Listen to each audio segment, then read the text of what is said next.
So last week, after learning of the sad death of the great Jeff Beck, I spent a considerable amount of time with one of the staples of his repertoire, the song "'Cause We've Ended as Lovers," written for Jeff Beck by Stevie Wonder.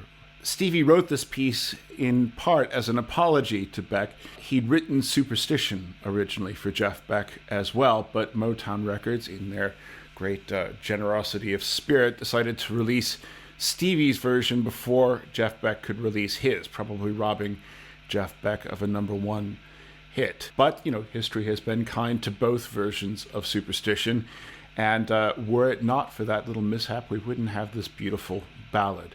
Now, as I was working on the song last week, it really didn't feel like I was working on a pop song. It felt like I was working on classical music, like I was dealing with one of these scores back here that you see in my videos. And that's not because this piece sounds like classical music, but it's because it's composed like classical music, and in particular, it's composed like the music of J.S. Bach. And so I thought if I just took a minute or two of your time to sort of outline what Stevie's doing in this piece, and how it would have parallels in the music of J.S. Bach, we might get some Bach fans checking out Stevie Wonder and vice versa. Part of what makes Bach Bach is his ability to create music that's incredibly expressive and incredibly interesting out of very, very simple ideas. Now, the simplest of all musical ideas has got to be the scale. And in fact, that's what Stevie Wonder is working with in this song. But of course, what makes something interesting is finding a different way to use a scale. So in this case, Bach has two things about his scale that are Stevie Wonder has two things about his scale that are particularly interesting. It's a C minor scale that starts on a D rather than a C, yeah? It continues down the C minor scale, but ends on an E natural, not an E flat. So it starts in C minor, but on a D, and ends in C major on an E. So it neither begins nor ends on a C, and it has what we call in classical dorkland modal ambiguity, which means it can't decide if it's in minor or major. Bach would also take an idea like a scale and say, well, that's way too big a musical idea to just waste as a unit. It's 7, 8 notes, that's tons of material.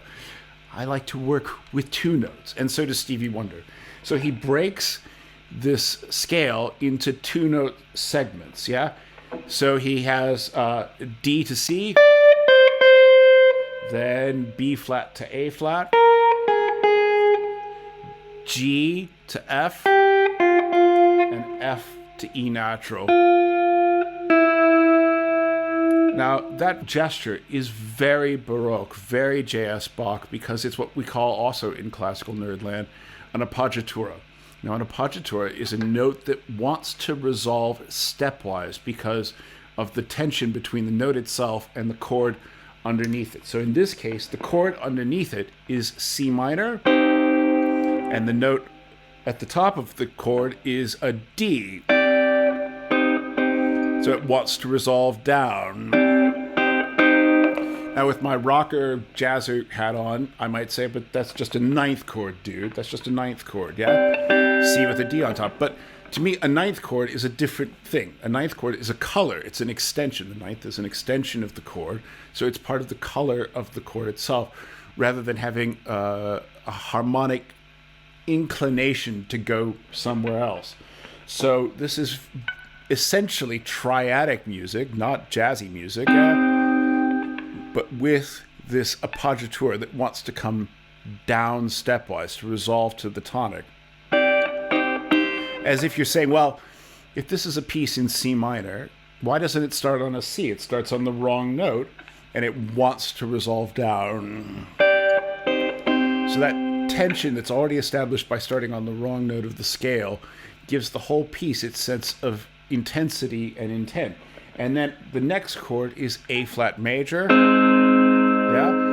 But again, he puts an appoggiatura on the top, in this case B flat, which wants to resolve down to A flat. And then the next chord is F minor, the 4 chord. Yeah. But he says, I'll start with the G again. And then finally a C major chord. Yeah. A sequence of appoggiaturas. And what could be more Baroque? What could be more J.S. Bach than a sequence? As people who know the song will know, that's not the whole song. While we're hearing that, in between each of these appoggiaturas, there's other material. Yeah, so there's an answer. And then again, there's an appoggiatura. And then there's an answer. And then there's an appoggiatura. And then there's an answer.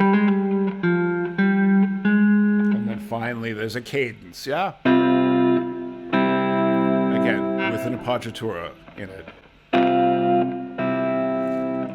There's a lot that's very Bach-y about this. We call this delineation of voices in Nerdland, yeah? So in, say, the Bach cello suites or the sonatas and partitas for solo violin, what Bach does all the time is use the 4 strings of the violin or the cello to create a sense of dialogue between different voices. And that's exactly what Stevie's doing here melodically, yeah?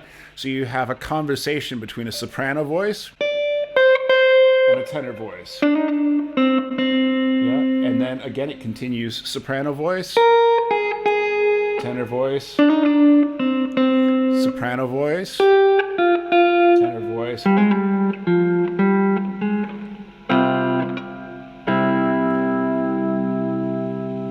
So 2 different voices in conversation, but they're working with the same musical material. And again, this is very, very Bachian, this idea of absolute ultimate economy of musical means made as interesting as possible. So you have an appoggiatura,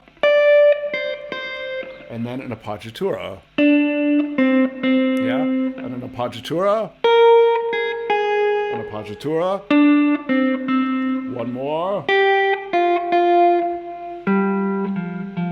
and then, yeah, absolutely gorgeous in its elegance of expression, this wonderful sense of conversation between the 2 melodic voices.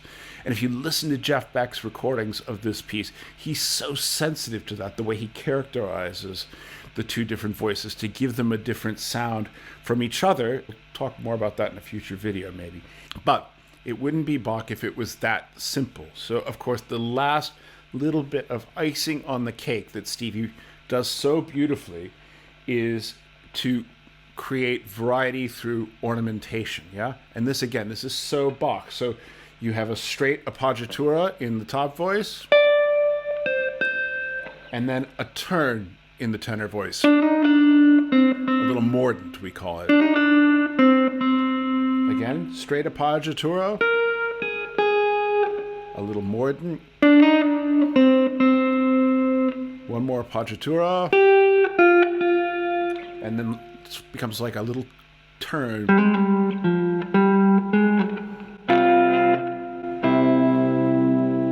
I can't help but think that when Stevie showed this to Jeff Beck, J.S. Bach must have been up there in the higher spheres, smiling down with approval. What a gorgeous piece of music.